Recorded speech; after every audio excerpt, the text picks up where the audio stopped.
Halo teman-teman, kembali lagi dengan saya Windy Afriani Azhari dengan NIM C1C018128. Saya mahasiswi Prodi Akuntansi Universitas Jambi. Baiklah, di sini saya akan memaparkan materi mengenai sejarah dan pemikiran akuntansi syariah. Pertama yang akan kita bahas yaitu perkembangan awal akuntansi. Pada awalnya, akuntansi merupakan bagian dari ilmu pasti, yaitu bagian dari ilmu pengetahuan yang berhubungan dengan masalah hukum alam dan perhitungan yang bersifat memiliki kebenaran absolut. Sebagai bagian dari ilmu pasti yang perkembangannya bersifat akumulatif, maka setiap penemuan metode baru dalam akuntansi akan menambah dan memperkaya ilmu akuntansi tersebut. Bahkan, pemikiran akuntansi pada awal perkembangannya merupakan seorang ahli matematika seperti Luca Pacioli dan Musa Al-Khawarizmi. Selanjutnya yaitu sejarah akuntansi. Akuntansi merupakan salah satu profesi tertua di dunia. Dari sejak zaman prasejarah, keluarga memiliki perhitungan tersendiri untuk mencatat makanan dan pakaian yang harus mereka persiapkan dan mereka gunakan pada saat musim hujan. Ketika masyarakat mulai mengenal adanya perdagangan, maka pada saat yang sama mereka telah mengenal konsep nilai dan mulai mengenal sistem moneter. Bukti tentang pencatatan tersebut dapat ditentukan mulai dari kerajaan Babilonia, Firaun Mesir, dan kode-kode Hammurabi, sebagaimana ditemukan adanya kepingan pencatatan akuntansi di Elba Syria Utara. Selanjutnya yaitu perkembangan akuntansi syariah. Yang pertama yaitu pada zaman awal perkembangan Islam. Setelah munculnya Islam di semenanjung Arab di bawah kepemimpinan Rasulullah Shallallahu Alaihi Wasallam serta telah terbentuknya Daulah Islamiyah di Madinah. Mulailah perhatian Rasulullah untuk membersihkan muamalah maliyah atau keuangan dari unsur-unsur riba dan dari segala bentuk penipuan, pembodohan, penjudian, pemerasan, monopoli, dan segala usaha pengambilan harta orang lain secara batil. Bahkan Rasulullah lebih menekankan pada pencatatan keuangan. Rasulullah mendidik secara khusus beberapa orang sahabat untuk menangani profesi ini dan mereka diberi sebutan khusus yaitu Hafazatul Amwal atau pengawas keuangan. Nah, pada zaman Khalifah Abu Bakar, pengelola Baitul Mal, masih sangat sederhana di mana penerimaan dan pengeluaran dilakukan secara seimbang sehingga hampir tidak pernah ada sisa.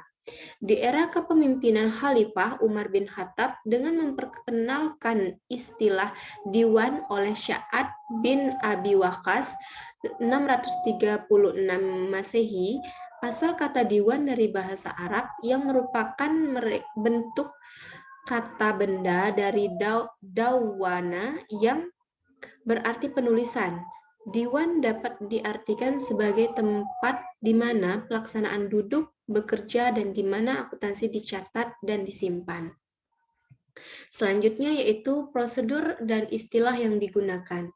Ya, yang pertama yaitu sistem akuntansi untuk kebutuhan hidup. Kedua, sistem akuntansi untuk konstruksi merupakan sistem akuntansi untuk proyek pembangunan. Yang ketiga, akuntansi untuk pertanian merupakan sistem yang berbasis moneter.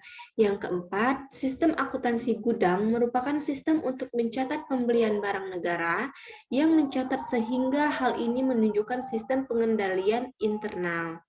Yang kelima, sistem akuntansi mata uang. Sistem ini telah digunakan oleh negara Islam sebelum abad ke-14 Masehi.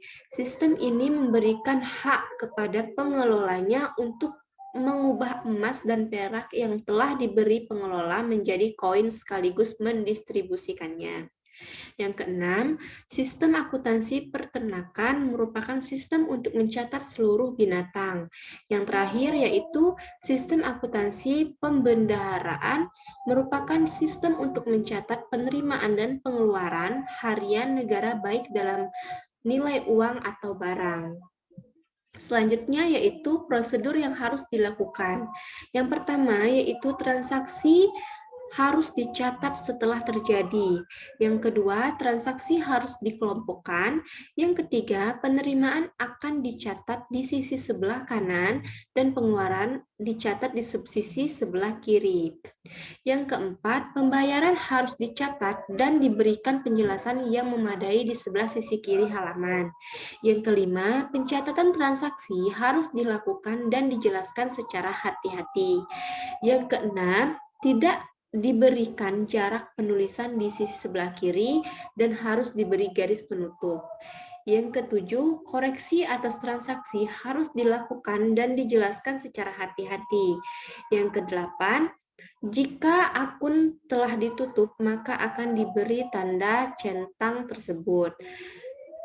Yang kesembilan yaitu seluruh transaksi yang dicatat di buku jurnal atau al-jaridah akan dipindahkan pada buku khusus berdasarkan pengelompokan transaksi. Yang ke-10 yaitu orang-orang melakukan pencatatan untuk pengelompokan berbeda dengan orang yang melakukan pencatatan harian.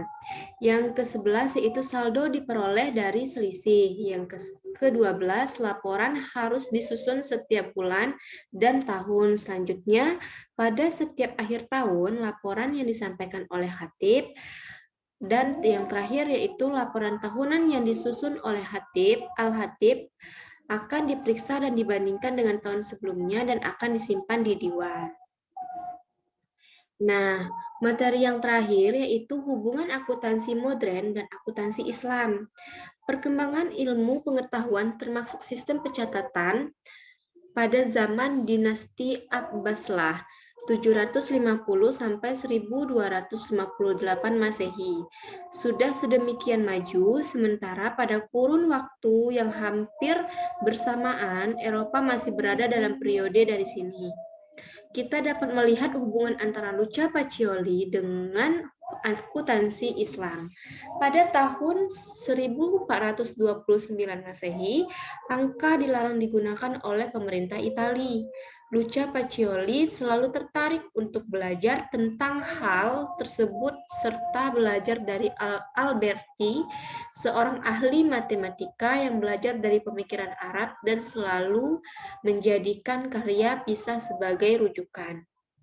Nah, alasan teknis untuk mendukung hal tersebut adalah Luca Pacioli mengatakan bahwa setiap transaksi harus dicatat 2 kali di sisi sebelah kredit dan di sisi sebelah debit. Dengan kata lain, bahwa pencatatan harus diawali dengan menulis sebelah kredit dan di sebelah debit. Penelitian tentang sejarah dan perkembangan akuntansi memang perlu dikaji lebih dalam lagi, mengingat masih ada pertanyaan bukti-bukti otentik atau langsung tentang hal tersebut bagaimana diungkapkan oleh Napier. Nah, untuk kali ini sekian dulu presentasi dari saya atau pemaparan materi dari saya. Saya mohon maaf atas kehilafan, kesalahan dari ucapan saya. Saya akhiri. Wassalamualaikum warahmatullahi wabarakatuh. Dadah, semoga bermanfaat.